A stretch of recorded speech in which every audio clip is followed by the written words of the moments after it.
Hey y'all, Hey Gallivanters.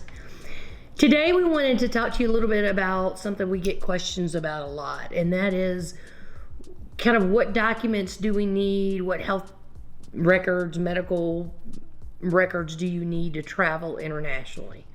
So we created a sort of checklist of the process, and we'll just wanted to talk through that with you guys. Yeah. So I would say the first thing is, it kind of goes with research. Research what countries you want to go to, or what, I guess I should say, destinations you want to go to. Right. And once you know where you're going, check for any travel advisories or warnings. The CDC will sometimes have those, as well as in the U.S., the State Department. I'm sure whatever the equivalent is in other places will have warnings about different places you can travel. And then also check what their passport, visa, and health requirements are. So, once you know where you're going and you know that there's no advisories or warnings, what do they require in terms of a passport, visa, or health-related requirements? And then I would say the second thing is your passport. Make sure that it's valid.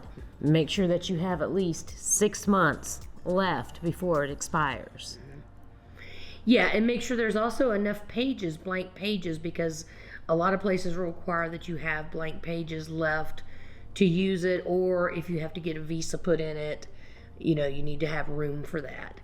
And not every passport is valid for every destination. So again, what do you need if your passport isn't valid for that destination? Right.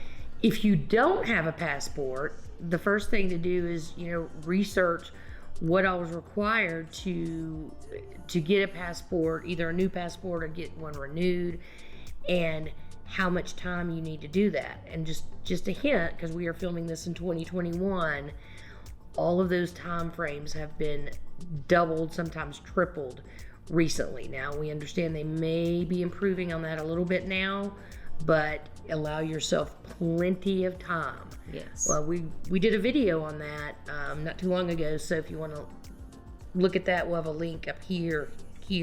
One of these places we'll make sure and link to that video so you can see what those timelines are.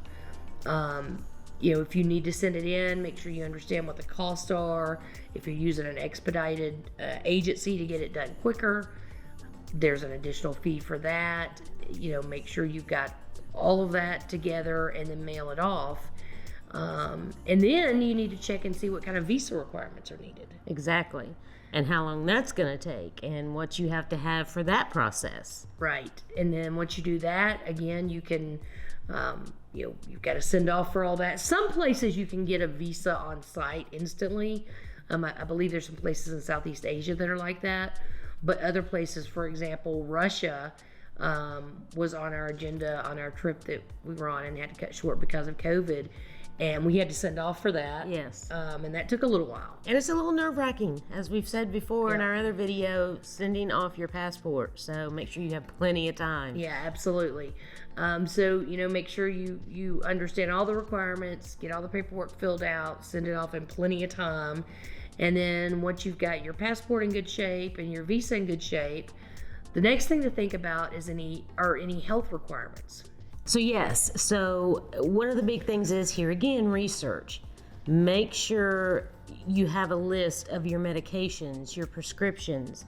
Make sure you know what is recommended as far as vaccines for wherever you're going.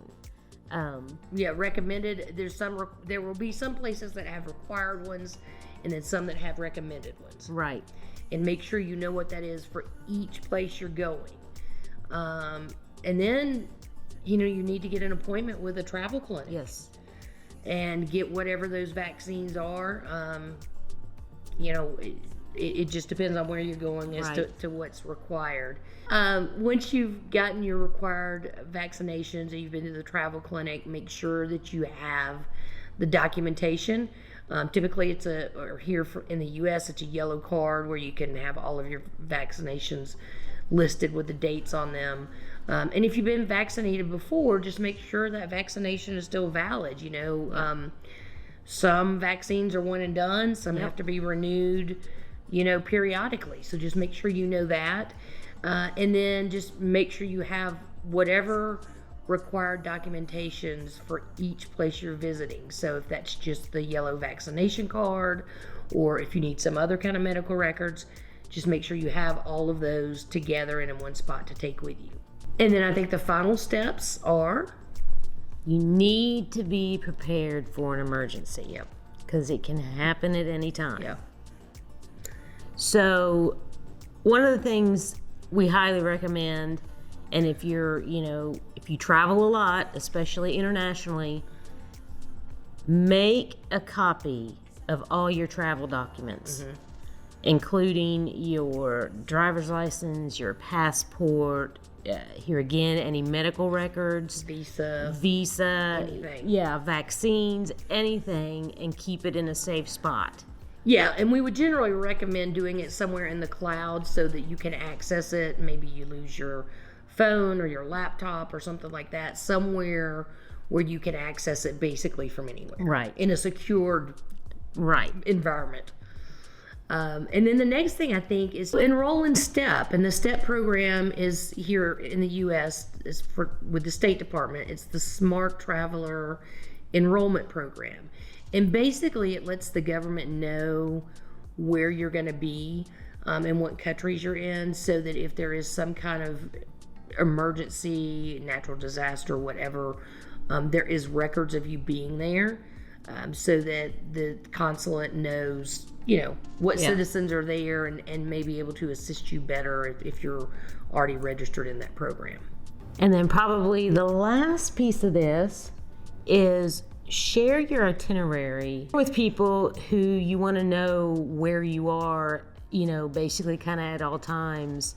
That way, if something were to happen, at least somebody knows and has your itinerary and can keep up with where you are. Right.